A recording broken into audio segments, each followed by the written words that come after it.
Hi. எனக்கு ஆஃபீஸ்லேருந்து கொஞ்சம் சீக்கிரமாகவே வந்துட்டேன். என் ஹஸ்பண்ட் இன்றைக்கி நைட் ஷிஃப்ட் போகணும்னு சொன்னாங்க. சரி, அவங்களுக்கு வெளியில் சாப்பிட்டா செட் ஆகலையா, சரி நம்மளே ரெடி பண்ணி கொடுத்துடலாம் டின்னர்னு சொல்லிட்டு வந்து கிச்சனில் பார்த்தா ஒன்றுமே இல்லை. சப்பாத்தி மாவு மட்டும்தான் இருந்தது. சரி சப்பாத்தி ரெடி பண்ணி கொடுத்துடலாம். மார்னிங் வந்து டிஃபன் வடகரியும் பூரியும் பண்ணியிருந்தோம். வடகரி அப்படியே இருந்தது. சரி ஃப்ரிட்ஜிலேருந்து வெளியே எடுத்து வச்சுட்டு லைட்டாக சூடு பண்ணி அது ஓரமாக வச்சுட்டேன். மாவையும் பிசைஞ்சு சப்பாத்தி உருட்டலான்னு வந்தால் பாப்பா நானும் ஹெல்ப் பண்ணுறேன்னு சொன்னான். சரி ஹெல்ப் பண்ணுமா அப்படின்னு சொன்னேன். சரி அவளும் பண்ணி கொடுத்துட்டா. நானும் டிஃபன் பாக்ஸில் பேக் பண்ணி அவங்க பேக்கை ரெடி பண்ணிட்டேன்.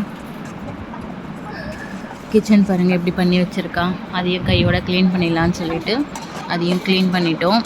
க்ளீன் பண்ணிவிட்டு என் ஹஸ்பண்டும் கிளம்பிட்டாங்க. சரி போய் அவங்கள போய் பள்ளி அனுப்பி விட்டுறலாம்ன்ட்டு 2 பேரும் வெளியே போயிட்டோம்.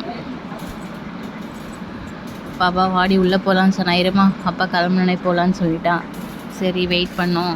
வெயிட் பண்ணிவிட்டு ஒரு ஷூ பேகு ஹெல்மெட்டு போடுறதுக்குள்ளே விடிஞ்சிரும்.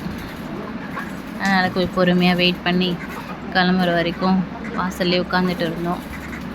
கிளம்பிட்டோன்னே வாடி உள்ளே போகலான்னு சொன்னால் ஏதோ ஒரு வாசனை வர மாதிரி இது வந்து பார்த்தா ஒரு சப்பாத்தியை கருக விட்டுட்டோம். எடுக்கவே முடியல, ரொம்ப சூடு. சேர்த்தூரை போட்டுட்டு வாங்கி வச்சு கீரையெல்லாம் கிள்ளி வச்சோம். இவளை ஹெல்ப் பண்ணுற உட்காந்தா நீ ஹெல்ப் பண்ண வேண்டாம் போமான வேலையை பாருமா சொன்னோம். அவள் என்ன பண்ணா டிவியை போட்டு பாட்டு வச்சு கேட்டுட்டு இருந்தா. அவளுக்கு ரொம்ப பிடிச்ச பாட்டு வந்து டிவியில் ஓடிட்டு இருந்தது. மல்ல மல்ல சாங் ஓடி இருந்தது. அதுக்கு டான்ஸ் ஆடிக்கிட்டே இருந்தாள்.